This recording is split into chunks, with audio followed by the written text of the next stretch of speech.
Hi, and welcome back to my channel.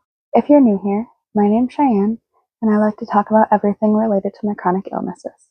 For this video, I figured that I could just sit down and talk with you guys about how I've been doing lately and how I've been feeling. And then I will also take my makeup off while I do that, because it is about time for bed, and I figured I would just include you guys in my night routine.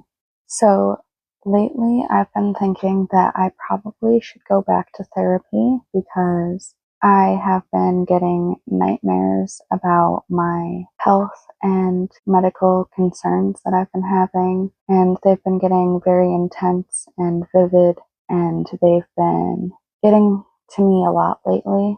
So I've been waking up feeling very shaken and very full of anxiety. I'm not really sure how to cope with that, except for maybe talking about it in therapy and talking through it with someone who knows what they're talking about and can give a professional opinion about it all. Some of the nightmares have been getting so vivid and have included me having migraines or potentially even seizures, and everyone around me just playing it off as if it's normal and they don't notice anything wrong. I've also had nightmares about losing control of my limbs in some form because I have had a lot of anxiety about these muscle spasms that I've been getting. They seem to happen when I'm more anxious or nervous, and I don't really know what they are or what causes them, but I get this muscle spasm in my neck, and I also get one in my torso, and both of them have been annoying me a lot lately, and I think those are the reason that I'm getting so many nightmares about having loss of my limb movement and the function of how my hands work or how I'm able to walk. I'm not really sure exactly what these dreams mean. Um, I'm sure subconsciously I'm just worried about my health and all of my health declining at the moment because I actually am facing a biopsy surgery soon, and I am also going to be getting a lumbar puncture soon. So those are a bit nerve-wracking. And then the lumbar puncture is actually going to tell us if I need a brain surgery soon or not. And that one is probably weighing the most on me because it is a very scary idea to have brain surgery. It's not something that I ever thought I would need to go through or have done. And now it's become a very real possibility, and I've just been coping with it the best that I can. I mean, I don't really know how to cope with it besides just taking the information in as it comes and continuing to live life despite what I'm going through, because I don't really see a point in panicking too much until I know for sure if I'm going to need it. And even then, what's the point in panicking? It's just going to lead to more anxiety and more problems. But in general, I think the anxiety is getting to a point where I do need to talk about it with someone because it is affecting my nightmares now and my dreams and how I sleep.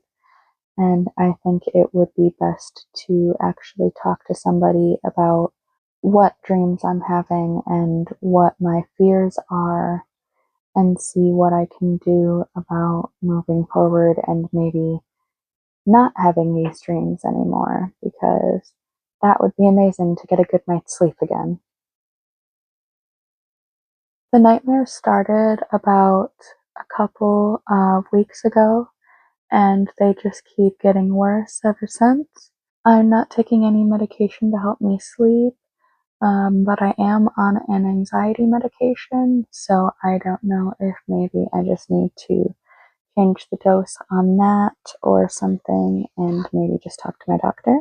I don't really know if therapy and talking it out or an anxiety medication would do better in the situation, so I guess I will just have to talk to my doctor and see what she thinks. I actually have my surgery consultation coming up, and I might make that into a video. So if I do, I'm not sure if you'll see that one before or after this one gets posted, but I will be going to do that soon, and then I will be seeing if they will do the surgery under anesthesia or not, because the dermatologist told me that they will not do a surgery under anesthesia. But I have a very major fear surrounding nails and any nail injuries. So during my first biopsy on my thumb, they actually did sedate me with anesthesia for the procedure because they were worried that my anxiety could cause problems during the procedure and they just wanted to avoid anything that could arise. So this time at the surgery consultation, I will be seeing if this surgeon will do surgery under anesthesia and maybe the dermatologist was wrong, or I will be seeing if they can refer me to someone who will do the surgery under anesthesia, because I don't think I can handle it if I'm awake and undergoing this procedure. It is not an easy procedure. It is not just a little sample they're taking. It is a full surgery they need to do. So I would prefer to not be awake through any of it. I know that they would prefer me to be awake for it. I don't know why, but I am going to request that if they insist that, then they refer me to someone who will do it in a way that I'm comfortable, because I would like my body handled the way I would like it. I am very nervous for that appointment because this is one of the times where I'm going to have to really put my foot down, and that is something that makes me incredibly nervous to do, especially with any kind of authority figure. But this is my health and my mental health that I am talking about, so I really do need to take it seriously, and I need to be willing to stand up for myself, even if it's incredibly scary. So I'm sure I will keep you guys updated with that. And I think that's about all that I have for this video. I basically just wanted to talk about how I've been feeling lately and what I've been dealing with. So I hope you enjoyed sitting and chatting with me. And I hope that if you enjoyed the video, you can give it a like or maybe give me a subscribe. And that would mean a lot. If there is any content related to my chronic illnesses or anything that you're interested in me going over, please leave a comment below and I would love to check it out. Thank you so much for watching. I hope you have a lovely day. I'll see you later.